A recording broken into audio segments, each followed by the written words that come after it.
রাজু দাঁড়া ভিডিও করি। তোকেই তো আমি রাজু ছবিটা তো পাঠাইতে হবে। এতক্ষণে আবার দাঁড়াইলো আইসা। ভিডিও করি। কই? আরে মুখ দেখা।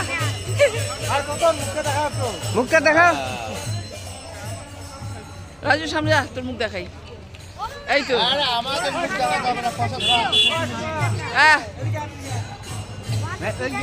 সুমা তুই ভিতরে চল তো কীর্তনটা আছে আছে আছে আছে।